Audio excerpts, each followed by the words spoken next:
السلام علیکم ورحمۃ اللہ وبرکاتہ۔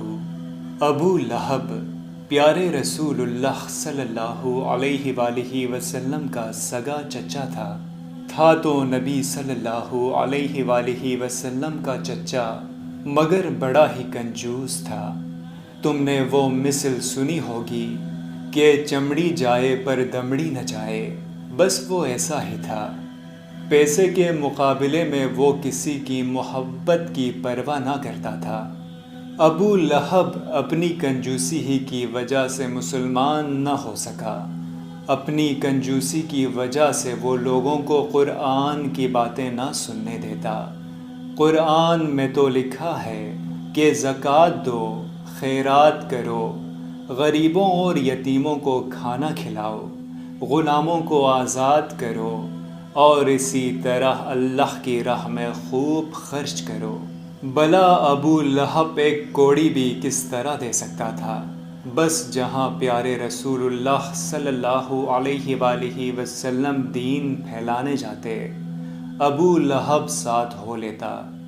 آپ صلی اللہ علیہ وآلہ وسلم لوگوں کو قرآن سناتے، اللہ کے حکم دوسروں تک پہنچاتے، اور توبہ توبہ ابو لہب پیچھے پیچھے کہتا پھرتا، یہ سب جھوٹ ہے، اس کے کہنے میں نہ آنا۔ توبہ کیسا برا آدمی تھا ابو لہب۔ آپ صلی اللہ علیہ وآلہ وسلم کے راستے میں کانٹے بچھائے جاتے تھے، آپ پر کوڑا کرکٹ پھینکا جاتا تھا، گندگی پھینکی جاتی تھی، اور طرح طرح سے ستایا جاتا تھا۔ ان سب باتوں میں ابو لہب آگے آگے ہوتا تھا۔ ابو لہب کی موت کیسے ہوئی؟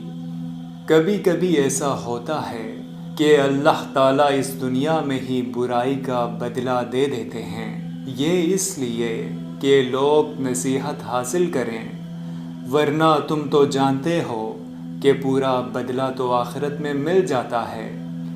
ایک بار ابو لہب کے چیچک نکلی، ایسی چیچک نکلی کہ سارا بدن سڑنے لگا، ایسی بدبو آتی کہ ناک تک نہ دی جاتی۔ اس کے 2 بیٹے تھے، لیکن وہ بھی پاس نہ جاتے۔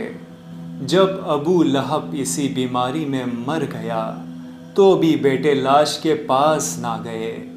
لوگوں نے کہا سنا تو بس یہ کیا کہ دور ہی سے لاش کو کسی نہ کسی طرح سے دھکیل کر دیوار کے پاس کر دیا، اور اوپر سے کنکر پتھر پھینک پھینک کر دفنا دیا۔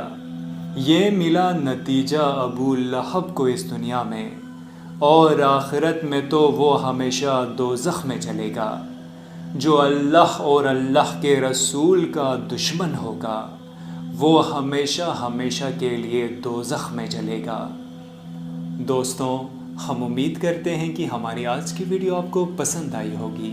ہمارے چینل کو سبسکرائب کریں، اس ویڈیو کو زیادہ سے زیادہ شیئر کریں، اور آنے والی ویڈیو تک کے لیے اپنے میزبان سجیل شریف کو اجازت دیجیے۔ اللہ نگہبان۔